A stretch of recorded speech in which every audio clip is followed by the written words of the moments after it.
La mort des 2 soldats français tués dans la libération des otages au Burkina suscite un émoi tout particulier en France.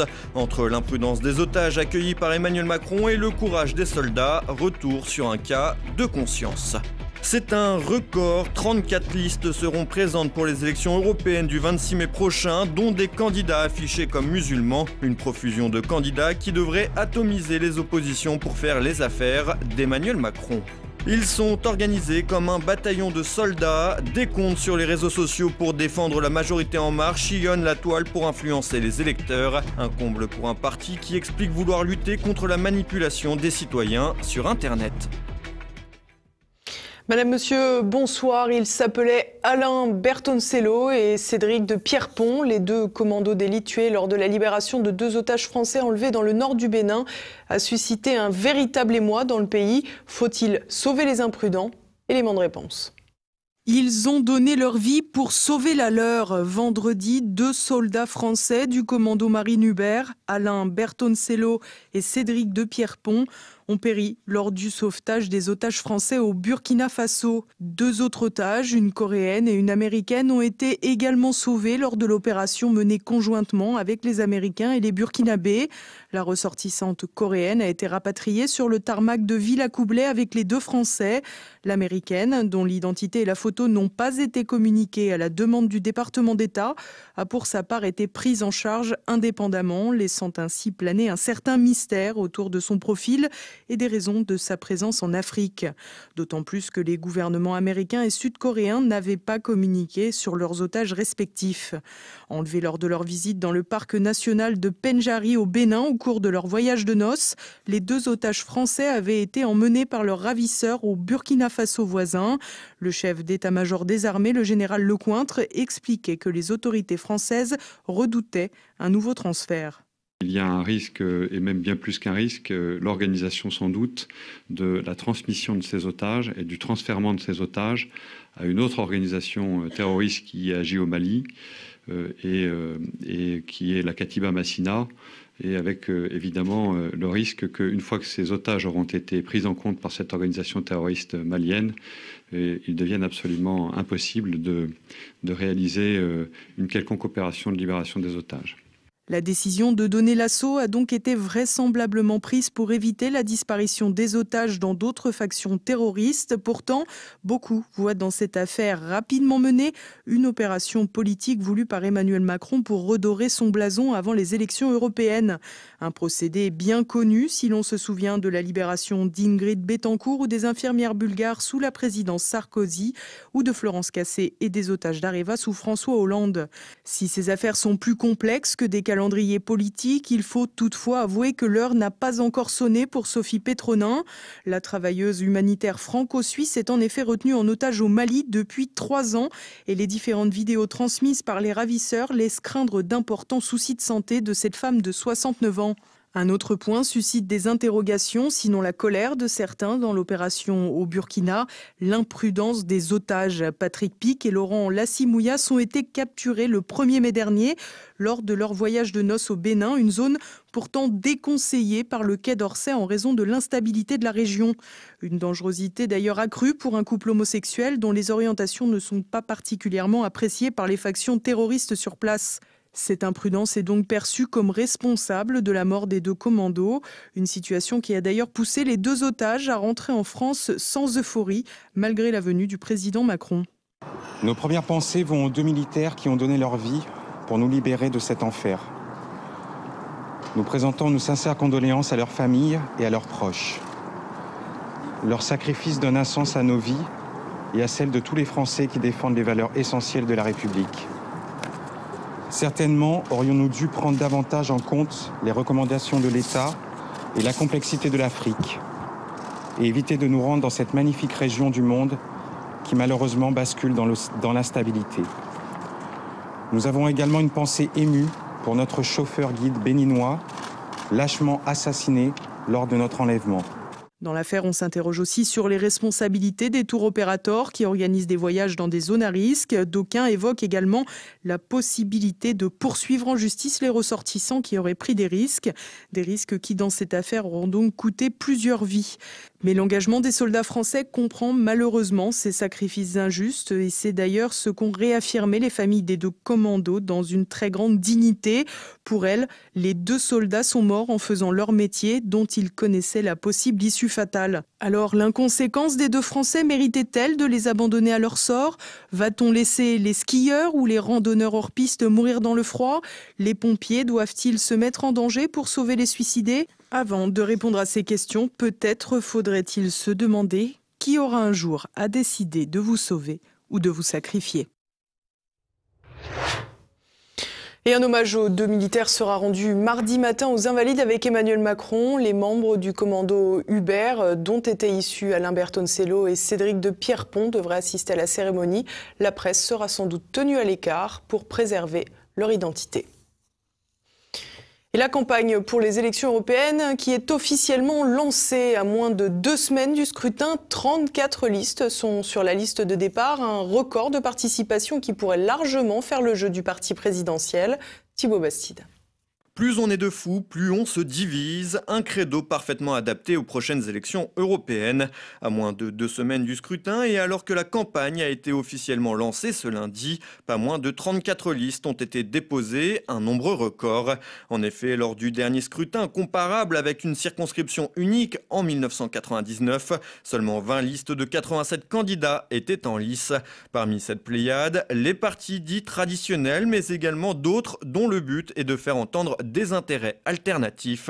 On y retrouve des listes issues du mouvement Gilets jaunes, des habitués du scrutin européen comme l'Alliance royale, le Parti fédéraliste européen, le mouvement européen démocratie espéranto, le Parti animaliste ou encore des petits nouveaux comme la liste Ligne claire de Renaud Camus, la liste de la reconquête du président de la dissidence française Vincent Vauquelin, la liste féministe conduite par l'avocate de Jacqueline Sauvage, également dans les starting blocks, l'Union des démocrates musulmans de France. Alors que cette dernière n'avait pas pu être validée à la clôture du dépôt des listes le 3 mai dernier, sa validation par le Conseil d'État s'apparente à une cerise sur le gâteau. En effet, la liste a obtenu un délai supplémentaire de 48 heures pour se mettre en conformité, à croire que l'État tenait à cette liste. Avec 34 listes, la diversité pourrait avoir un rôle à jouer dans ce scrutin. En effet, la profusion des candidats devrait provoquer l'éclatement des oppositions qui espèrent faire chuter le parti présidentiel. Ainsi, les listes de la Reconquête et de la Ligne claire, qui luttent contre le grand remplacement, pourraient coûter quelques voix au Rassemblement national. Le parti de Marine Le Pen étant donné pour le moment au coude à coude avec La République en marche dans les sondages. Des voix qui pourraient peser dans la balance lors du sprint final, surtout lorsque l'on sait que les élections européennes n'ont jamais réellement attiré la foule dans les bureaux de vote. D'ailleurs, selon plusieurs estimations, le taux d'abstention pour cette échéance pourrait s'élever à 57%. De fait, la multiplication des listes aux revendications diverses et variées ne fait le jeu que d'une seule formation, celle de La République en marche, conduite par Nathalie Loiseau. Malgré un programme qui laisse à désirer et une tête de liste peu convaincante, voire totalement incompétente, le parti présidentiel peut néanmoins compter sur l'adage « diviser pour mieux régner » afin de remporter le scrutin européen. La République en marche sur les réseaux sociaux, alors que la majorité n'a cessé de vilipender l'anonymat sur Internet. Un lanceur d'alerte a publié une étude démontrant les pratiques de manipulation des équipes d'Emmanuel Macron sur la toile. Décryptage avec Olivier Frère-Jacques. Ils sont partout, dans les villes, dans les campagnes et surtout sur les réseaux sociaux. À la peine dans les études d'opinion, au cœur d'une campagne européenne qui tournerait presque au désastre, la majorité présidentielle tente de se refaire une santé. Réussir, LREM a lancé une grande campagne de manipulation, campagne dénoncée par un certain Baptiste Robert, cyberchercheur et lanceur d'alerte. Ce dernier démontre que le parti présidentiel tente de manipuler le trafic sur Twitter, une démonstration qui tourne à l'évidence lors des meetings de la candidate LREM Nathalie Loiseau. La manœuvre est simple, créer quelques dizaines de comptes de type institutionnel sous les noms de Ensemble Macron, En Marche FR, Jeune Macron, qui reprennent en boucle des déclarations du parti et qui sont soutenus par une multitude de comptes secondaires. Se forme ainsi une architecture réseau pyramidale où les petits comptes reprennent massivement les directives et messages des pontes macroniens des réseaux. Pour émerger sur la toile, ceux-ci se basent sur des mots-clés, les hashtags. Parmi ces mots-clés, on retrouve Renaissance européenne, En Marche ou encore Macroniste anonyme. ce dernier tentant de faire passer l'idée que les fidèles du président sont une majorité silencieuse, une sorte de pays réel qui fait face à des oppositions faibles mais bruyantes, un peu gros. 14 des 20 comptes les plus actifs de soutien à la majorité seraient pilotés directement par le parti présidentiel. En soutien, plus de 4500 comptes, moins importants, reprennent presque automatiquement leur contenu. Une manipulation qui permet des pics d'activité lors des réunions publiques de la tête de liste Nathalie Loiseau, pourtant pas très médiatique. Ces plus de 4500 comptes comptabilisaient à eux seuls 68% des retweets liés au meeting de Nathalie Loiseau de fin mars, soit 150 000 tweets, dont 80% de retweets, témoignant d'un faible niveau d'inventivité et d'une volonté de peser, même artificiellement, sur la toile. Pour démontrer la manipulation, le lanceur d'alerte Baptiste Robert a porté son attention sur le coefficient de manipulation sur les réseaux lors de ce meeting. Ces résultats, publiés dans un article d'un site internet de l'université d'Oxford, donnent un coefficient de 16 à LREM, soit un niveau bien supérieur à la moyenne observée dans le cas d'une activité normale. Selon ces derniers, il s'agit donc d'une bulle qui fait croire à un regain d'activité, en réalité tout à fait superficiel. Parmi les petits comptes, des profils douteux comme celui de Mamamimi 161 820, créé dans les derniers mois de la campagne présidentielle de 2017 et qui soutient indéfectiblement la majorité toute la journée. Un compte peu suivi, un peu moins de 300 abonnés, mais plus de 50 000 messages postés en soutien à LREM ou en opposition aux adversaires du mouvement présidentiel. Un compte fake, comme l'on dit dans le langage réseaux sociaux, et qui a changé plusieurs fois de prénom. Ainsi, Mireille devient Sophie, donnant l'impression de gonfler les rangs de la majorité. Des exemples comme celui-ci, les réseaux sociaux en regorgent. Leur arme, l'anonymat. Ce qui s'apparente à un trollage de masse du parti présidentiel pose ainsi un problème de manipulation, mais surtout de cohérence. En effet, le président de la République avait plaidé en novembre dernier pour la fin de l'anonymat sur les réseaux sociaux. Une proposition devrait d'ailleurs voir le jour avant l'été. Comprendre, faites ce que je dis, pas ce que je fais. Le Monde d'après fait d'équité et de transparence apparaît une nouvelle fois comme de la poudre de perlimpinpin. Dans les faits, la manipulation s'explique assez aisément pour pallier un manque de soutien sur les réseaux sociaux, lieu de contestation où les équipes de Marine Le Pen et Jean-Luc Mélenchon, notamment, sont très actifs. LREM tente ainsi, tant bien que mal, d'y faire son trou. Un comble pour un parti qui se veut moderne et connecté, mais qui s'est fait confisquer Internet par des oppositions qui se servent de ce canal pour contourner des médias dominants, souvent acquis au président. Faute de soutien spontané, la majorité se crée ainsi des soutiens artificiels, créant une bulle qui pourrait bien éclater le soir du 26 mai. Et on reste avec Olivier Frère-Jacques pour l'actualité en bref. Bayer-Monsanto s'accorde décidément tous les droits. La firme productrice de pesticides a procédé à un scrupuleux fichage de journalistes et personnalités publiques pour répertorier leur position quant au glyphosate. L'objectif, mettre en place un système d'influence efficace pour faire changer d'avis les personnes susceptibles de revoir leur jugement sur la dangerosité du produit. Une affaire qui s'ajoute pour l'entreprise déjà au cœur des Monsanto Papers, où l'on apprenait que les études scientifiques pour écarter la nocivité du glyphosate avaient été payées et réalisées par la marque. Cette nouvelle affaire, révélée lors d'un reportage de France 2, tombe à pic puisqu'un rapport parlementaire sur les modes d'évaluation des substances chimiques vient d'être dévoilé, de quoi être pris avec des pincettes. Patrick et Isabelle Balkany devant les tribunaux. Le maire de Levallois-Perret, dans les Hauts-de-Seine, et son épouse sont jugés à partir de ce lundi devant le tribunal correctionnel de Paris pour fraude fiscale et blanchiment de fraude fiscale aggravée. Le système judiciaire reproche notamment au couple d'avoir dissimulé à l'administration fiscale plus de 13 millions d'euros via des sociétés offshore et des propriétés non déclarées à Marrakech et Saint-Martin. Isabelle Balkany ne s'est pas présentée car elle est hospitalisée après une tentative de suicide le 1er mai dernier. La défense de Patrick Balkany a plaidé le renvoi et la délocalisation du procès qui doit durer 6 semaines. Les gilets jaunes moins nombreux mais toujours présents. Samedi pour l'acte 26, ils étaient 18 600 manifestants en France, dont 1200 à Paris, selon les chiffres du ministère de l'Intérieur, et plus de 37 000 selon les organisateurs. Des chiffres en recul par rapport aux semaines précédentes, les plus faibles depuis le début du mouvement. Malgré l'essoufflement, ce 26e acte a été marqué par des tensions entre forces de police et manifestants, occasionnant plusieurs blessés de part et d'autre. La technologie pour remplacer la nature, la société mexicaine Biomitech a mis au point un arbre mécanique, le Biurban 2.0, capable de filtrer l'air pollué dans les villes et de rejeter autant d'oxygène que plus de 300 arbres. Le robot est composé de 5 cylindres métalliques d'une contenance respective de 100 litres. Les microalgues qu'ils contiennent prennent en charge le processus de la photosynthèse. Elles absorbent l'air pollué et transforment le monoxyde de carbone et l'oxyde d'azote en oxygène avant de le rejeter. Plusieurs de ces arbres ont été installés au Mexique, mais aussi en Turquie, au Panama et en Colombie. Un des cofondateurs de l'entreprise a cependant assuré que cette technologie ne doit en aucun cas remplacer les arbres. Thibaut Mercier, invité par la Cocarde étudiante. Le mouvement étudiant vous propose une rencontre avec l'avocat et écrivain le mercredi 16 mai à 19h30 au Rendez-vous Saint-Germain dans le 5e arrondissement de Paris. À l'occasion de cette conférence, Thibaut Mercier présentera son dernier ouvrage, Athéna à la borne, discriminer ou disparaître. Pour y assister, l'inscription est obligatoire à l'adresse lacocardeétudiante@gmail.com. Les agresseurs homophobes types ont désormais un profil. Après une enquête menée par l'IFOP auprès de 1200 personnes homosexuelles ou transsexuelles, 7% confiaient avoir déjà été victimes de violences à caractère homophobe. Plus intéressant, l'étude faite sur demande de la Fondation Jean Jaurès et de la DILCRA, la délégation interministérielle à la lutte contre le racisme, l'antisémitisme et la haine anti-LGBT, révèle que ce sont des bandes d'hommes âgés d'une trentaine d'années qui correspondent le plus au profil des agresseurs. Sans surprise, les caractéristiques concernant l'origine des délinquants ne sont que peu précisées par les victimes. 41% auraient même oublié ce détail. Pour autant, le caractère collectif de ces agressions donne quelques pistes pour résoudre le portrait mystère.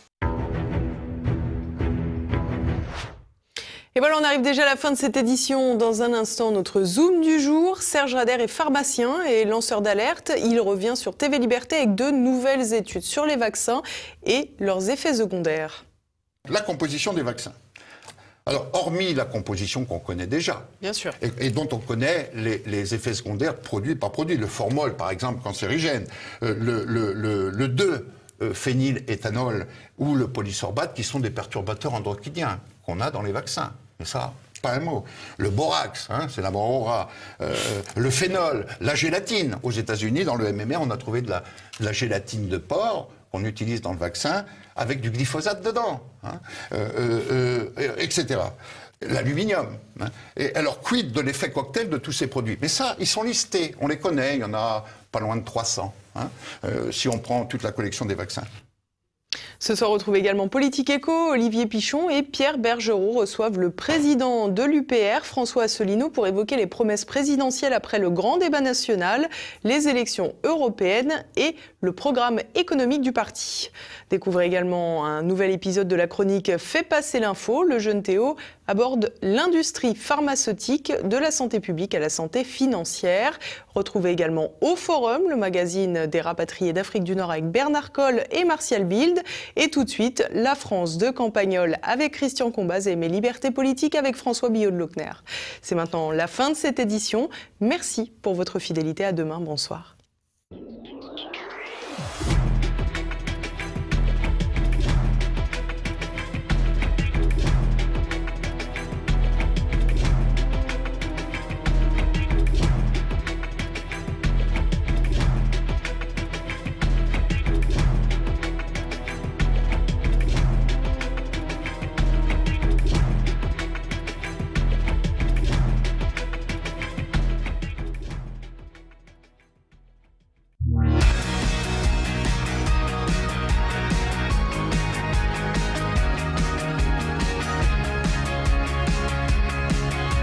Dernier épisode en date, parce que c'est sûrement pas le dernier tout court, de la querelle homérique entre Gustave et l'abonné au Monde du village. Il faut dire que ce dernier, notre macronien chef, pour une fois a dégainé le premier en disant que si on continuait à perturber la vie sociale en défilant comme ça dans la rue sous n'importe quel prétexte, eh ben on risquait de compromettre le paiement des retraites et de la Sécu. Alors moi, je m'apprêtais à prendre la chose un peu à la légère, mais Gustave m'a posé la main sur le coude en me disant « Attends, il faut le laisser parler, il faut l'écouter parce que, mine de rien, il nous dit ce que son patron a dans la tête et dans le cœur pour la suite des opérations. Et la suite, c'est que comme notre président là est incapable de se faire respecter, comme les flics sont sur les genoux et sur les dents, comme l'armée n'est pas très chaude pour jouer le maintien de l'ordre tout en se laissant insulter par des gamins en basket à 100 € piqués la veille d'ailleurs chez Gosport, Sa Majesté n'a plus qu'un seul choix, c'est de dresser les gens les uns contre les autres en retardant le paiement des retraites et des allocations et en disant que c'est le désordre créé par tous ces gilets jaunes là, de semaine en semaine, qui est la cause des dysfonctionnements afin d'essayer d'obtenir que la population générale devienne haineuse à leur encontre. Il a déjà essayé par presse interposée de faire dire aux commerçants que c'était un désastre pour l'activité, qu'ils allaient devoir licencier afin que l'opinion soit bien remontée contre ceux qui défilent. Mais comme ça n'a pas suffi, il va s'arranger pour provoquer un grippage administratif progressif, un retard des démarches, des versements, une incertitude générale. Et là, si tu fais le compte, me dit Gustave, il aura tout essayé, les faire passer pour d'extrême droite, antisémites, encore là récemment, après 3 minutes de déclaration présidentielle, il a cité le mot, de les faire passer pour des gens de la classe moyenne qui ne sont pas à plaindre parce qu'ils ont de l'argent, pour des violents, pour des séditieux, pour des gens qui mettent les conducteurs en danger sur la route les jours de manifestation. Ensuite, il a essayé de séparer d'eux les gens bien avec qui on peut discuter, débattre, etc. Et ensuite, il a essayé de se ruer sur tout ce qui passait dans le genre émotion nationale, incendie, désastre, attentat, commémoration. Tout ça pour montrer que les révoltés, eux, étaient insensibles à tout cela. Et effectivement, ils sont insensibles, mais ils ne le sont qu'aux pressions journalistiques, policières, administratives. Donc il reste qu'une solution, les faire haïr par la population en affamant les gens et en disant, vous voyez bien, si vous n'avez pas encore touché votre retraite, votre salaire ce mois-ci, si l'immobilier est en baisse, si les ventes dans les magasins sont en berne, c'est parce qu'ils sont en train d'arrêter la machine économique. Là, il faut préciser que l'abonné au Monde a eu l'herbe coupée sous le pied tout de suite, parce qu'il s'apprêtait à dire en effet exactement tout ce que Gustave venait d'énoncer. Il semblait avoir lu dans les pensées du président et dans les siennes en même temps. Tu vois, m'a-t-il dit à son sujet, ça lui a coupé tous ses effets parce que toute la machine macronienne fonctionne comme ça, comme un seul homme, par pans entiers de comportement. Elle pense la même chose. Les journaux disent tellement tous pareil qu'il suffit d'en lire un pour savoir ce qu'il fallait dire aujourd'hui. Et les journalistes à la télé sont carrément devenus des propagandistes. Il y a quelques mois, ils disaient on va examiner ça. Désormais, ils disent mais qu'est-ce que vous examinez? Qu'est-ce que vous cherchez là-dessous? Le président vous a répété 20 fois ce qu'il fallait en penser. Et vous ne le pensez toujours pas. Mais c'est de l'acharnement, c'est du complotisme. Donc, nous a dit Gustave, il a de moins en moins de solutions, le président, mais ça fait des mois que je le dis, ou bien il nous jette les uns contre les autres pour avoir l'air rassembleur, ou bien il fait appel à l'armée, mais ça c'est fait, ou bien devant un péril de désordre national qui affecterait par exemple l'approvisionnement de Rungis, qui nourrit toute l'Europe, eh bien il fait jouer la solidarité européenne en faisant intervenir des forces de police européennes pour relayer les policiers français de plus en plus épuisés, hostiles au pouvoir, et que la foule appelle désormais à se suicider comme leurs collègues qui tombent à raison de 10 par mois en ce moment, et dont, je te rappelle, les enfants sont désormais menacés sur le chemin de l'école aussi. Bon, en résumé, un pouvoir incapable de dissoudre l'Assemblée, de se remettre en question, et qui fait appel à l'étranger pour lutter contre une révolte interne, ben on a déjà vu ça dans l'histoire de France, et ça a mal fini. Abonnez-vous, merci.